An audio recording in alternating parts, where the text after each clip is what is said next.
was in their kitchen, methodically chopping carrots, when my daughter-in-law, Maria, delivered the line, "You're not exactly contributing. Why should we continue feeding you?" For a second, I was certain I had heard her wrong, but her gaze was steady and unwavering. She meant every word. And Daniel, my son, my own flesh and blood, didn't so much as twitch. He just sat at the table, his eyes glued to his phone as he scrolled, behaving as if this entire conversation was happening on another planet. I turned my attention to him, asking if he'd registered what she said. He offered a fleeting glance up from his screen before mumbling, "Mom, we've discussed this. Groceries are getting out of control. You've been with us for 2 months now. It's beginning to feel... well, it feels like you're not making an effort. Guys, please, a like and a subscription would mean the world. Let me know where you're watching from in the comments. Thank you." I remained frozen, the kitchen knife clutched in my hand, completely stunned. Not making an effort? I handled the cooking, the cleaning, the laundry, and I picked up their daughter Ava from daycare every afternoon. I had been doing everything in my power to help. He offered no acknowledgement of any of it. "But none of that covers the bills," he stated flatly. Maria, meanwhile, tied up the trash bag with an air of finality, as if this were just one more unpleasant task to get through. "We're not trying to be hurtful," she added, her tone devoid of any emotion. "But this arrangement simply isn't working for us anymore. We can't carry the expense of an extra person. It's not a personal attack. It's just about survival." That word, survival, coming from a couple who sat down to a hot dinner every single night, served on plates I had washed, eating food I had purchased with my own debit card. "So you want me to leave?" I asked, my voice barely a whisper. "Over the cost of food." Maria didn't even bother to look up from her task. "We were thinking maybe your sister could put you up for a while, or perhaps a co-living facility for seniors. You'd have more of your own private space there anyway." My sister had been gone for years. They were both well aware of that fact. Daniel finally pushed himself up from his chair, letting out a heavy sigh, as if he were the one being wronged here. "Look, Mom, you brought me up to be a realist. The rent, daycare costs, inflation, it's all completely out of hand. This situation is no longer sustainable." I stared at him, my mind flashing back through the years.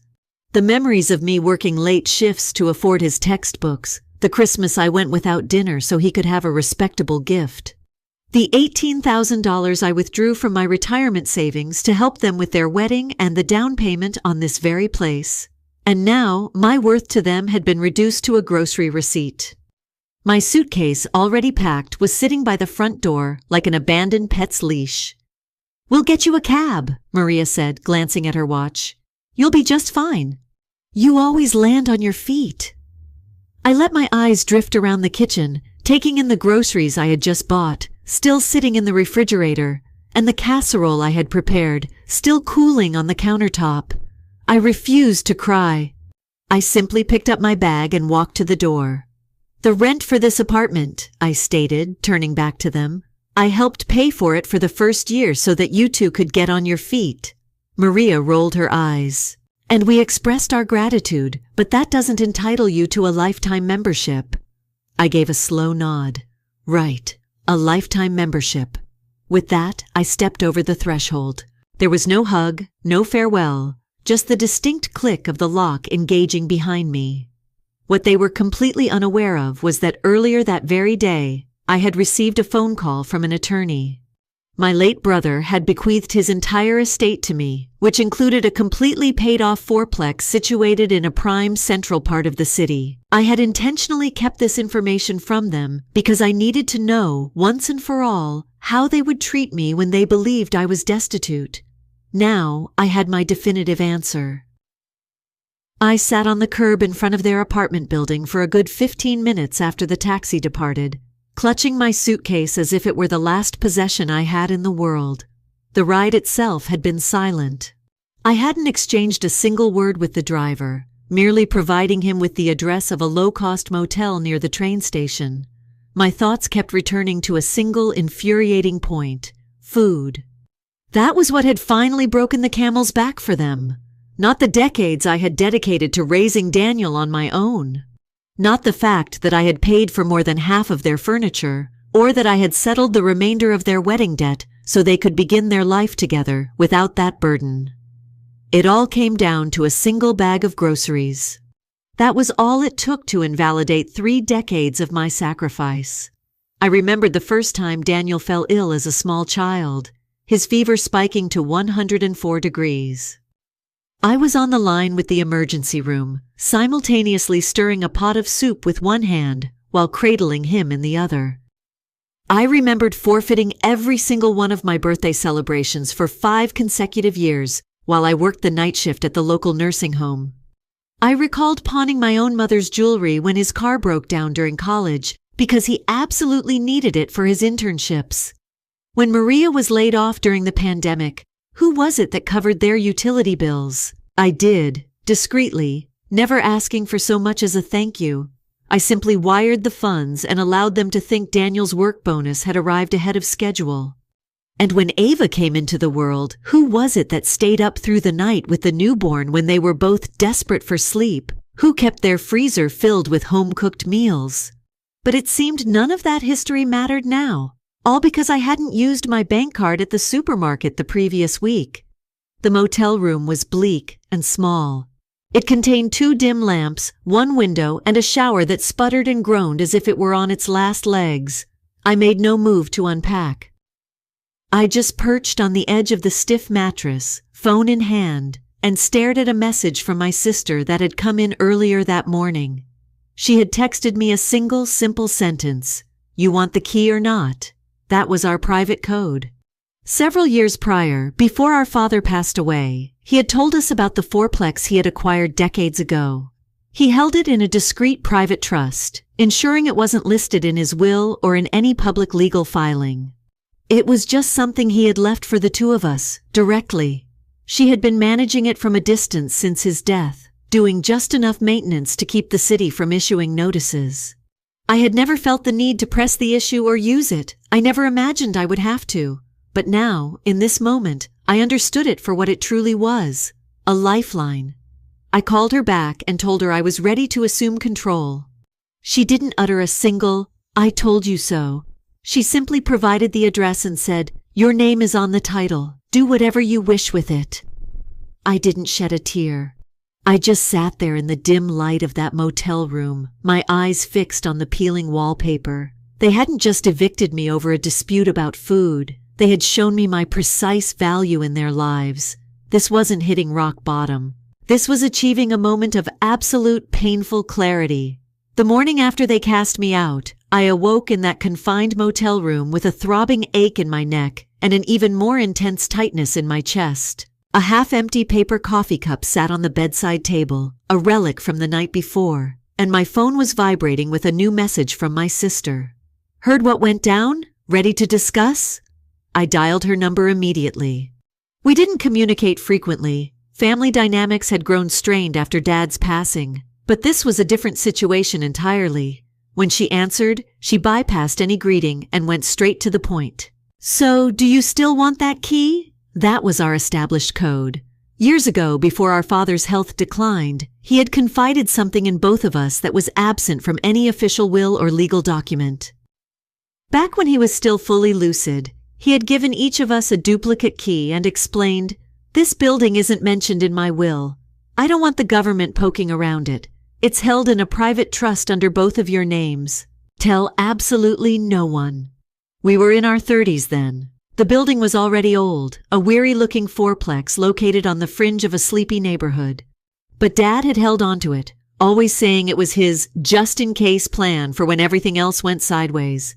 I had almost completely forgotten its existence. My sister, however, had not.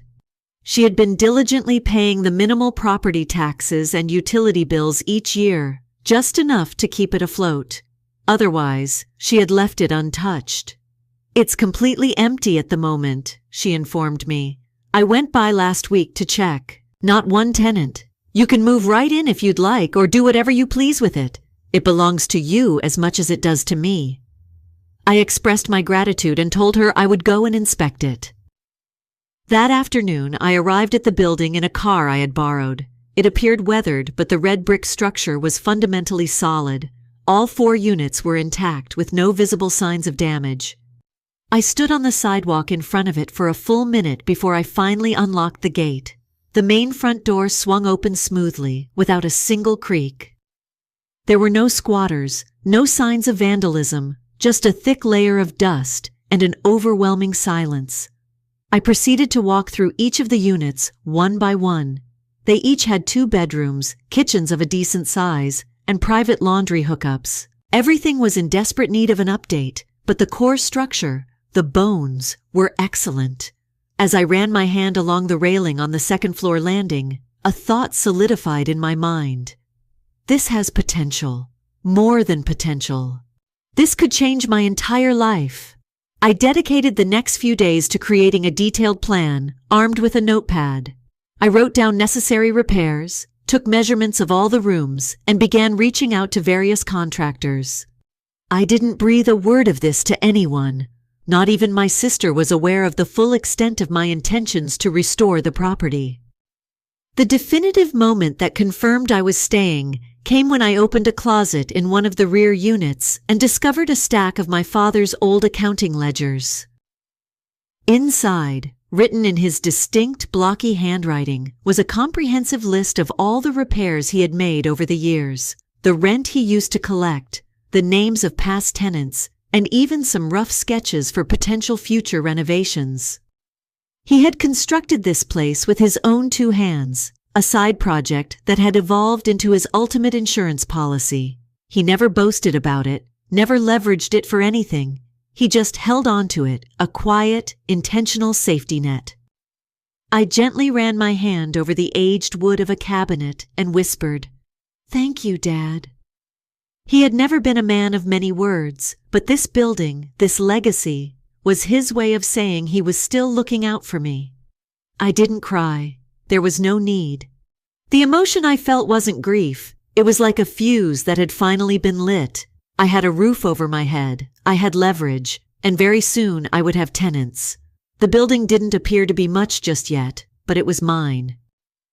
I threw myself into the work over the next few weeks, clearing out dated furniture, patching up drywall, hiring teams of painters, and scrubbing every last square inch of those units until they no longer smelled of stale air and forgotten memories.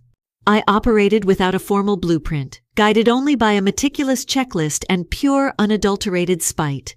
Unit 3 boasted the best natural light, so I decided to move into that one myself. I maintained my silence, not informing my sister, not a single friend, and most certainly not Daniel. There was a profound satisfaction in possessing something that was entirely mine, untouched by their judgments or expectations. While the construction crews were busy during the day, I would sit at my dining table and meticulously plan the next steps. New kitchen cabinets? Check. Repair the hallway heating unit? Call Jerry about the plumbing? Post the rental listings? Not quite yet. I was determined to have everything absolutely perfect, down to the final coat of crisp white trim paint. By the time the calendar turned to October, I had 3 completely renovated, immaculate, and brightly lit rental units. They were not luxurious, but there was nothing broken or out of place. I listed them for rent anonymously through a property management agent, an older woman named Teresa, who was professional and never pried. She posted the listings on various websites, handled the incoming phone calls, and scheduled the property tours. I informed her that I would review all the applicants discreetly from the background, and she readily agreed. It was only 3 days later that the email landed in my inbox. We have a new application for Unit 1, a couple with a young daughter, dual income, fair credit. They're looking to move in before the start of November. The names are Daniel and Maria Carson. I stared at my computer screen for so long that it automatically dimmed. Teresa had absolutely no inkling of who they were. She had simply forwarded the application to me as she would with any other. I clicked open the attached file and scrutinized every single word. There was Daniel's signature, Maria's employment information, and Ava's name clearly listed under the section for occupants and children under 18. They had even included a polite, hopeful note at the end. We absolutely love the neighborhood and are looking to make a fresh start after a particularly difficult few months. We are quiet, responsible tenants and are searching for a stable environment in which to raise our daughter." I nearly burst out laughing. A fresh start? After they had unceremoniously thrown me out over a dispute about frozen vegetables and a loaf of bread, I called Teresa. "Set up the showing," I instructed her. "I will attend as your assistant. Do not reveal my identity to them." She paused for a moment. "Are you certain?" "Absolutely," I replied. On the day of the showing, I wore a nondescript beige cardigan and pulled my hair back into a tight bun. Teresa introduced me as Marcy, my colleague. They didn't recognize me, at least not at first. Daniel looked noticeably thinner, and Maria was wearing sunglasses indoors. Ava was clutching a stuffed rabbit by its ear, looking around with the weary expression of a child who had already moved too many times that year. It's on the smaller side," Maria commented, glancing around the living room. "But it's definitely cleaner than the last place we saw." Daniel nodded in agreement, pointing toward the kitchen. "No mold under the sink." "The last two places had black rot." Teresa smiled politely. "No mold here. The owner just completed a full renovation. New pipes, new flooring."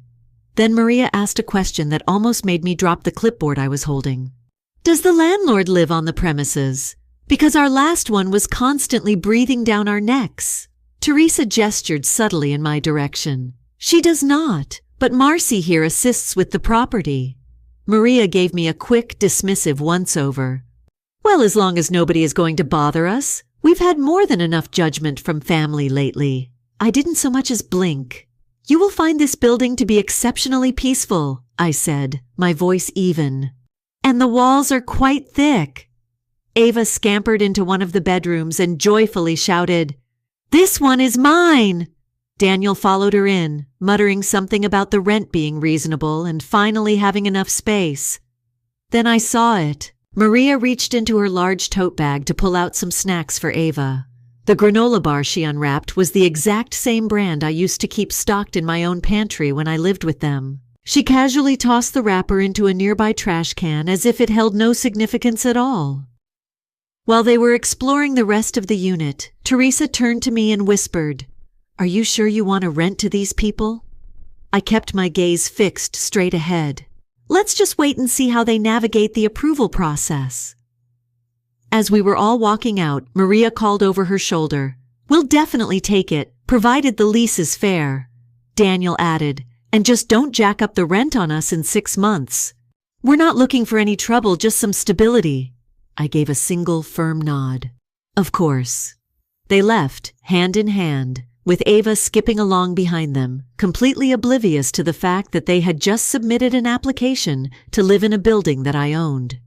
I walked back up the stairs to Unit 3, locked the door securely behind me, and sat down in my silent kitchen with my hands folded neatly on the table. They wanted stability. I was about to provide it for them, but it would come at a price.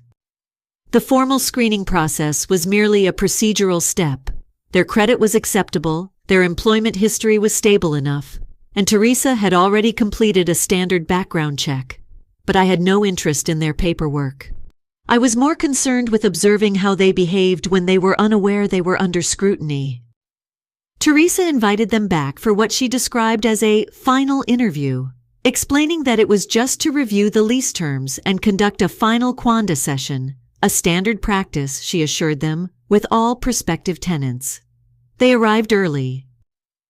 Ava was wearing the same pink jacket I had bought for her 2 Christmases prior. Maria was wearing perfectly applied makeup and heels that were far too high for a casual apartment viewing. Daniel was dressed in a rumpled dress shirt, sloppily tucked into his jeans. He had the look of someone desperately trying to make a good impression, but was too exhausted to fully commit. Teresa had the lease agreement laid out in a folder on the coffee table in Unit 2. I stood nearby, once again playing the part of Marcy, shuffling through papers and pretending to double-check tenant files. Maria surveyed the kitchen and let out a small, smug smirk. "These finishes are actually quite decent for this neighborhood. You'd never guess from the way the outside looks that—" She trailed off, making a distasteful face. Daniel quickly interjected, "It's a great price, better than most of what's out there." And honestly, as long as the owner isn't some kind of weirdo, we'll be happy. I turned to Teresa and asked, just loudly enough for them to overhear, did we ever finalize the structure for the lease increases? Teresa, ever the professional, replied, calmly, 3% annually, with a potential for 5% if property taxes increase significantly. Maria's head snapped in our direction. You're planning to raise the rent every single year? Teresa nodded. It is stipulated in the lease terms. Everything is completely above board. Daniel let out a weary sigh. Great, just our luck. But honestly, it's still a better option than living with family. At least here we won't have to walk on eggshells all the time. I stared directly at him. He said it with such casual indifference, as if they hadn't ambushed me and turned my life upside down. Maria added her own 2 cents. We were doing someone a huge favor, and somehow we were the ones who ended up being painted as the villains. It's always the way. People move in with you, eat your food, and then suddenly develop this sense of entitlement to everything you have. Teresa glanced over at me. She was aware that I hadn't disclosed the full story to her, but she had managed to piece together enough from the names on the application. I could see the understanding in her eyes. She allowed me to take the lead. And do you envision yourselves living here for the long term? I inquired. Maria was the first to speak. That depends. We're not looking to move around constantly, but everything really depends on how welcoming the overall environment is. She looked me squarely in the eyes as she said it. My hands remained perfectly steady. You'll find this to be a very welcoming place, I stated. The landlord places a high value on respect above all else. Daniel nodded, flipping to the signature page of the lease. We just want to move forward, honestly. It's been a very difficult year. People taking advantage, always someone mooching off of us. Nobody seems to respect boundaries anymore. I couldn't resist. That must be exhausting. Maria snorted. You have no idea. Teresa cleared her throat, bringing the conversation back to business. So, the final step is the initial payment, which includes the first and last month's rent. And then, you'll be all set to move in by the 1st of next month. Perfect, Daniel said, getting to his feet. It finally feels like something is going our way. I stood up as well. I will personally ensure the apartment is spotless for you. We wouldn't want anything to spoil that fresh start you're looking for. Maria turned to Teresa and asked, We will be dealing with you directly, correct? Not with her. Teresa glanced at me for a fraction of a second. No need to worry. Marcy just assists on the renovation and tenant screening side of things. Maria nodded slowly, her eyes still on me. Good. Nothing personal. It's just that we've had some bad experiences with housekeeper types getting involved in management matters. Boundaries tend to get messy. That was the moment. A soft, smugly delivered insult, disguised as a casual comment.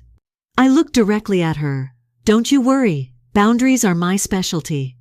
They signed the lease, paid the deposit, and shook hands with Teresa, as if they had just won a grand prize. Then they departed, oblivious, holding Ava's hand and already discussing how they would arrange their furniture. I waited until their car had pulled away from the curb, and then turned to Teresa. Do you still think I should rent to them? She paused, choosing her words carefully. No, but I also believe you know precisely what you're doing. I nodded. They had expressed a desire for independence. It was time to give them a taste of it. I had no intention of evicting them, not yet. That would have been far too simple. I wanted them to live under the very roof that I owned, to unknowingly pay me their hard-earned money month after month. I wanted them to feel as though they were in control, only to have the slow, painful realization dawn on them that the control had never been theirs to begin with. They moved in on a Saturday afternoon, bringing with them 3 mismatched suitcases, a second-hand coffee table, and a palpable chip on their shoulders. Maria stood on the curb, barking out orders, while Daniel struggled to carry boxes, looking as if his back were about to give out. Ava ran excitedly up the stairs. She waved at me through my window in Unit 3, completely unaware of who I was. I gave her a subtle nod in return and then turned away. Watching them get settled was a surreal experience. They unpacked a set of dishes that I had bought for them 2 Christmases ago.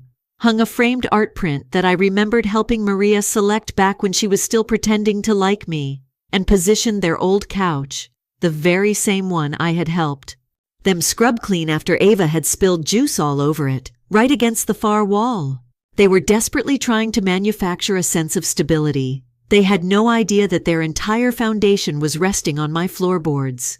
For the initial few weeks, everything was calm. The rent was paid on time. There were no complaints and no requests for maintenance. I would occasionally see them in the hallway or out on the porch. Maria would offer a polite, tight-lipped nod, while Daniel would actively avoid making eye contact. They still hadn't truly recognized me. I had darkened my hair and had started wearing glasses, but I suspect that, on a deeper level, he simply didn't want to see me. It was far easier for him to pretend I didn't exist than to confront what he had done. Then, the rent for November was 3 days late. Teresa sent me a text. Do we enforce the late fee or should we give them a grace period? I instructed her to apply the fee. The next day, Maria sent an email. There must be some kind of error. Our bank statement shows the transfer was initiated on the 2nd. Teresa simply forwarded her the time-stamped transaction log. Payment was posted on the 5th, that is 3 days late. Maria did not reply. December arrived, and with it, another delay. This time it was 5 days. Another late fee was applied. Then came the first complaint. The upstairs unit is making excessive noise late at night, Daniel wrote. Whoever resides up there walks like an elephant. Teresa passed the message on to me. I read it and chuckled to myself. I had been walking around my unit barefoot. They were hearing me. I made a conscious decision to start walking a bit more heavily. Just a little. Just enough to be noticeable. One morning, Maria knocked on my door, clearly not anticipating that anyone would answer. When I opened it, she froze. Oh, I thought, never mind. Did you need something? I asked. She looked at me, a deep frown on her face. Do you live here? I do, I said evenly. I've been here for a while. I didn't realize. I'm sorry if we've been noisy. Not at all. She stood there for another second as if she were trying to piece together a puzzle but couldn't find the right pieces. Then she muttered something under her breath and walked away. In January, I increased the rent by 8%, a figure that was still well within my legal rights, but just high enough to be felt. Teresa sent out the official notices to all the tenants. Maria's angry email arrived shortly after. We just moved in. Isn't this an unreasonable increase? Teresa's reply was concise. Rent increases were disclosed in the signed lease agreement. The owner has approved the adjustment. Maria's next reply was dripping with attitude. Well, you can tell the owner to enjoy bleeding people dry. I was tempted to send a message back myself. Instead, I instructed Teresa to begin monitoring their rent payments with stricter, more frequent reminders. In February, they were late once again. By this point, I recognized the signs. Daniel pacing back and forth out front, talking on his phone. Maria on long, tense calls with her mother. Them forgoing their usual takeout nights and returning from the grocery store with smaller and smaller bags. They were gradually sinking, and I was watching it all unfold, clipboard in hand. But what truly got to me wasn't just the financial aspect. It was the change in their tone. One day in the hallway, Maria passed by me with Ava and didn't even offer a hello. Instead, she said to her daughter, just loud enough for me to hear, "Some people really don't know when to get out of the way." I smiled. I wasn't in their way. I was above them, both literally and financially. They were paying me to live here. I was their landlord. They still hadn't figured it out, but they would, very soon. It was the middle of March when the final rent check bounced. There was no warning, no apology, just a rejection notice from the bank followed by complete silence from their end. Teresa followed the standard protocol, sending them the customary 3-day notice to pay or vacate, and then she waited. They didn't respond. Instead, Daniel appeared at her office unannounced, with Ava in tow, looking utterly worn down and desperate.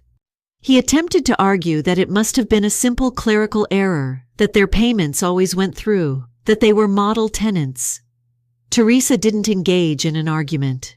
She simply handed him a printed, itemized breakdown of their late payments, the accumulated penalties, and the notice of the bounce transaction. If you can resolve this by Friday, we will not escalate the matter, she told him. If not, the owner has authorized us to begin the formal eviction process. He left without another word. That Friday came and went. There was no payment, no communication, just a long, rambling voicemail from Maria on Teresa's phone, claiming that they were under some temporary financial strain and that they needed the owner to be more compassionate. I listened to the message 3 times. Then I told Teresa to go ahead, post the notice, file the paperwork, March 21st, 7:42 a.m. I walked down the stairs to Unit 1 and taped the official eviction notice squarely on their front door myself. I stood there for a brief moment, taking in the profound silence. Then I walked back upstairs and positioned myself by my window to watch. 2 hours later, Maria opened the door and let out a scream. She ripped the paper down from the door and stormed outside in her bathrobe, dialing her phone with one hand while dragging a confused Ava back inside with the other. I waited. 2 minutes later, Teresa called me. They are demanding a face-to-face meeting. They are threatening to take legal action, claiming the eviction is retaliatory. Good, I said. Tell them I will meet with them tomorrow, here at noon. I spent that evening ironing my clothes and printing out a fresh copy of their lease agreement, with every relevant clause highlighted in bright yellow. Noon arrived, and I buzzed them into the building as if it were just another routine meeting. They walked into the upstairs unit, my unit, still completely clueless. Maria looked around, confused. I thought we were meeting with the property manager. No, I said, standing by the window. You're meeting with the owner? It took a moment for the reality to sink in. Daniel's jaw moved, but no words came out. Maria's eyes darted from me to the lease papers on the table and then back to me. Wait, what? I own the building, I stated. I have for months. It was signed over to me from my father's private trust. You've been paying your rent to me this entire time. Maria blinked rapidly. This has to be some kind of a joke. No, I said calmly. The joke was when you kicked me out of your home because you felt I ate 2 extra eggs in a week. The punchline is that I now legally control the roof over your head. Daniel finally managed to find his voice. You tricked us. You submitted an application. I approved it. You signed the lease. I collected the rent. Which part of that constitutes a trick? You let us move in here knowing, Maria snapped. Knowing exactly who you were, yes, I confirmed. And I provided you with precisely what you claimed to want. Independence, responsibility, and now consequences. Maria stood there frozen.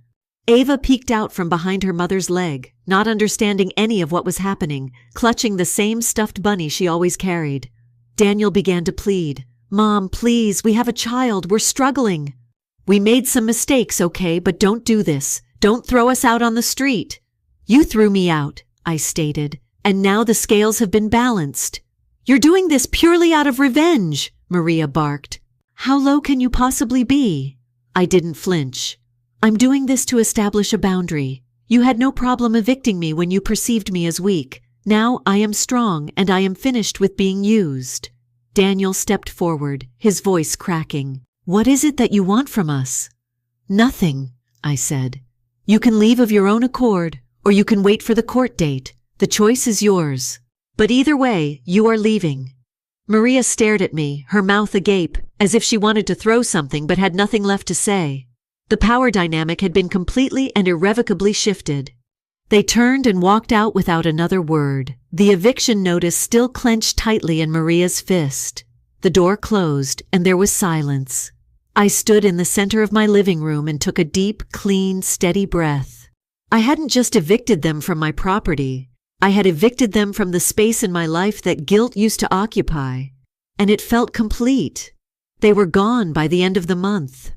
They left behind a dented microwave, a broken drawer, and a single trash bag that they hadn't even bothered to tie shut. I hired a cleaning crew, had the locks changed, and never looked back. There was no more drama, no apology, just a profound silence. It was exactly what I had wanted. Teresa handled all the details with her usual professionalism, never even mentioning their names again. I believe she understood that this was more than just a business transaction. It was about closure, I didn't celebrate. I didn't gloat. There was no triumphant speech, no petty victory lap. I simply woke up the next morning, made a cup of coffee in my own kitchen, the kitchen I had scrubbed and organized myself, and sat quietly by the window, bathed in soft morning light. For the first time in what felt like an eternity, I didn't wake up with a knot of tension in my chest. I didn't brace myself for raised voices or subtle jabs. I didn't hear footsteps approaching with expectations trailing behind them. The stillness wasn't eerie. It was earned. It was sacred. No one was asking me for money.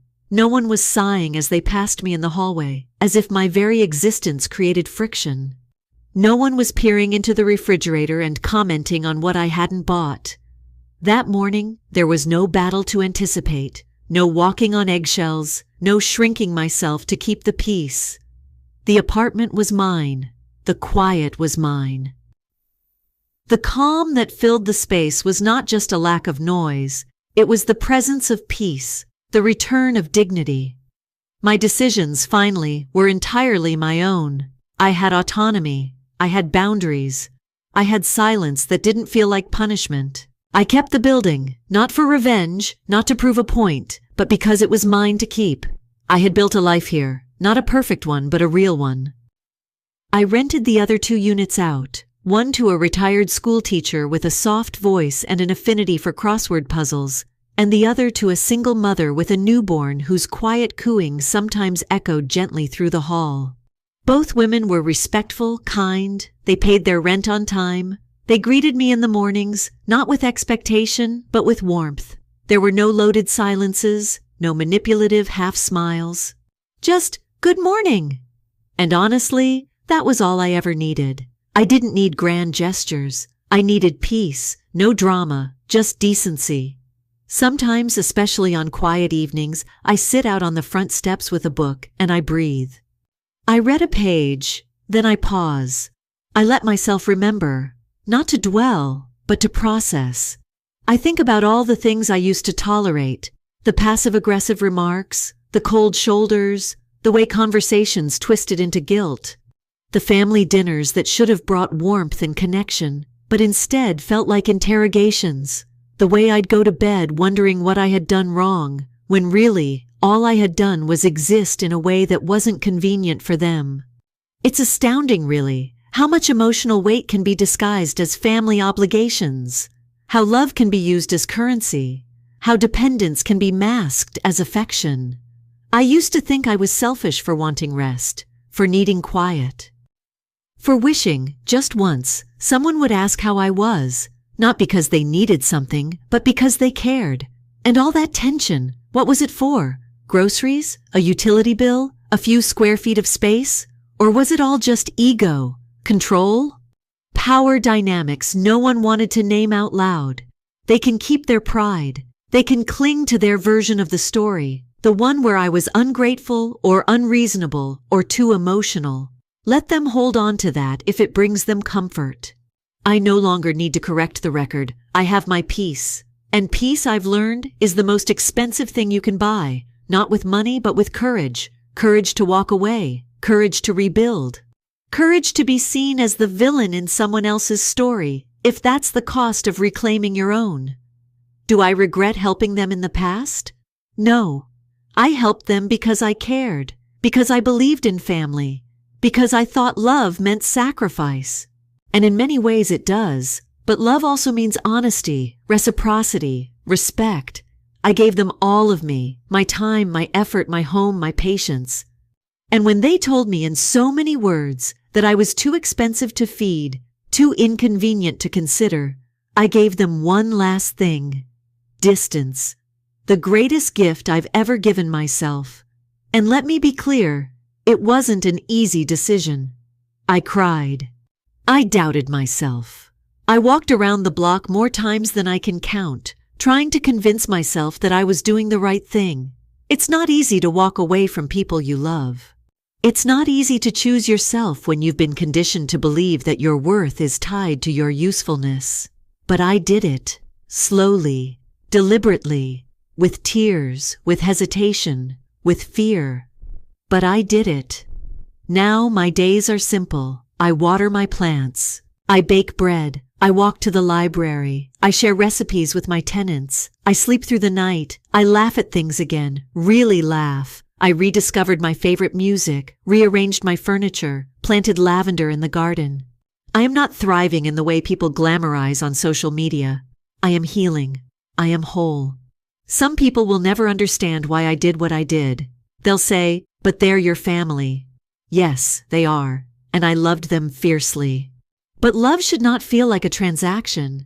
It should not leave you depleted. It should not punish you for needing rest, silence, or respect. So no, I didn't celebrate. I didn't throw a party. I simply lived. I chose myself. And I chose peace. Not because I'm vindictive, but because I'm finally free. Free to breathe, to rest, to exist without permission. And I will never again apologize for that. That's all for today. What would you have done in her shoes? Let me know in the comments. I love hearing your perspectives, your strength, your compassion, your clarity. And if this story resonated with you, don't forget to check out the other stories we've shared. You're not alone. You never were.